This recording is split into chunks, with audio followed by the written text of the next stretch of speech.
Hello, Red Brick Productions here with another LEGO review, and today I have the LEGO Star Wars Mandalorian, the Razor Crest set. The set number is 75292. It has 1,200 pieces, 5 figures, and a massive build. So, yeah, it barely fits in my recording space, so let's take a look at that build. So here is the Razor Crest, and this set is so big that it barely fits in my recording studio.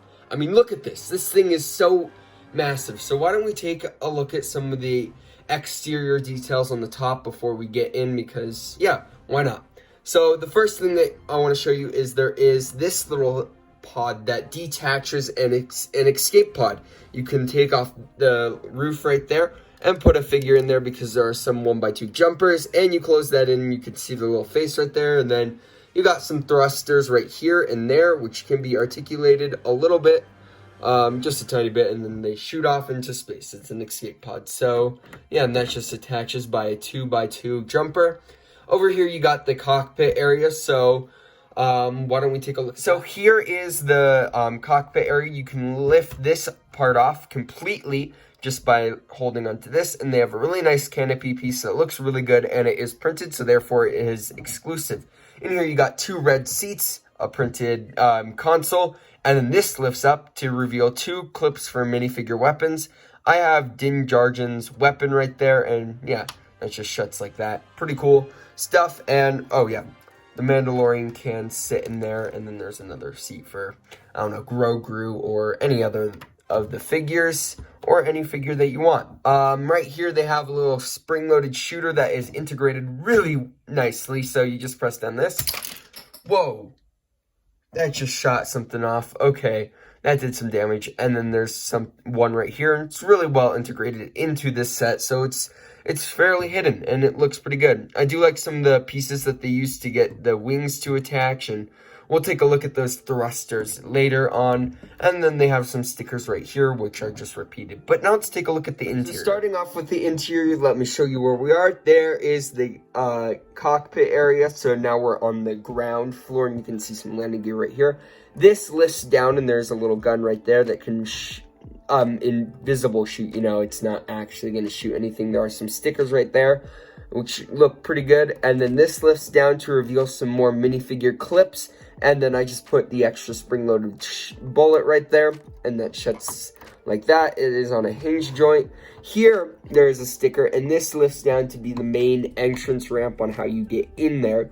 But there's a lot of cool other things in this interior where this lifts down, the back lifts down, and then the 2 other doors, I'm trying to get, oh, there it is.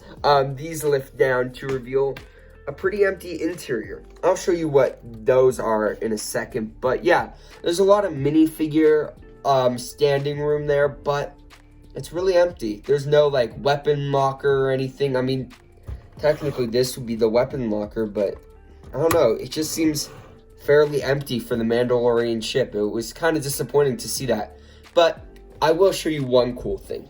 So I have now flipped this 180 degrees to show you what this is, or what these are. So basically you can slide these out, and they're people in carbonite.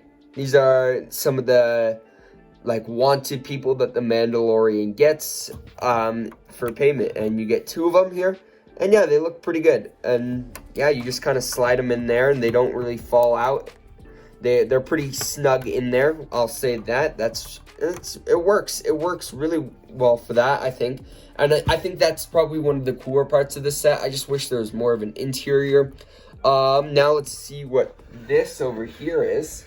You see, this is the other side of the cockpit. On, you know how there's the weapon locker. This is the sleeping quarters for the Mandalorian. You got a little bed here, and then there's some sticker pieces there that basically just give a little bit more detail there. And yeah, I think those look pretty cool, and I mean, hey, it works. It's a good little sleeping quarters for the Mandalorian, and I'm glad that they included that at least. And then everything just kind of lifts back up and shuts. Here's another one of those little doors on the other side.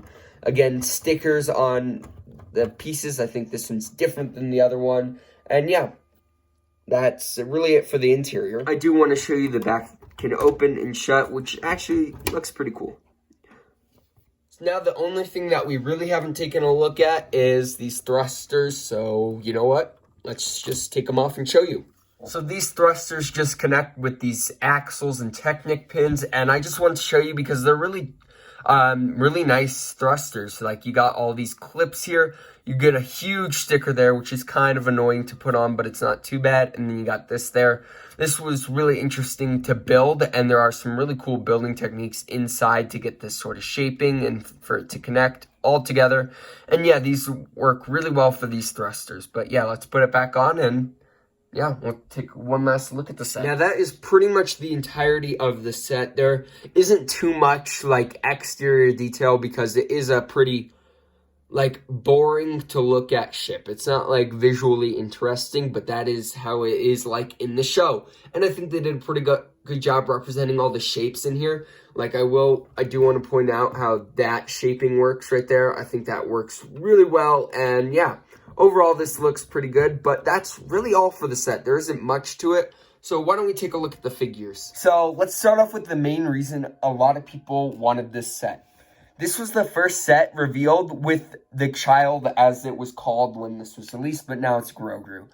I mean, it's pretty amazing to get this in a set. I have 3 of these now because I have all the sets with it. It's a really great piece. You know, you get the baby body, which has the print right there, and then you get a little bit of a rubbery head that goes on to the baby body piece. And yeah, I think it looks really cute, and this turned out great for Grogu. I think it really works for the figure, and yeah, I'm really glad LEGO made this into a thing, so that's really awesome.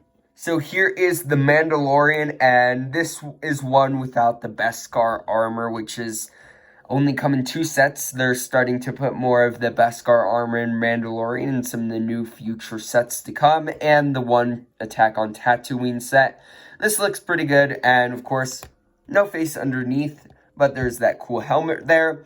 You got the good torso printing and leg printing, and then you got this harder style of cape. It's not the silky one. There's the back torso printing, and yeah, overall, this Mandalorian figure looks pretty good. Now let's take a look at the next figure. So here is Greef Karga. This is an exclusive figure as of now. I think it will come out in that one newer Mandalorian set. I think it's like the Troop Mover or something. I forget what it's called, but it has a lot of stormtroopers. But you get 2 little blasters, a nice torso print, an interesting face print, which looks pretty good there.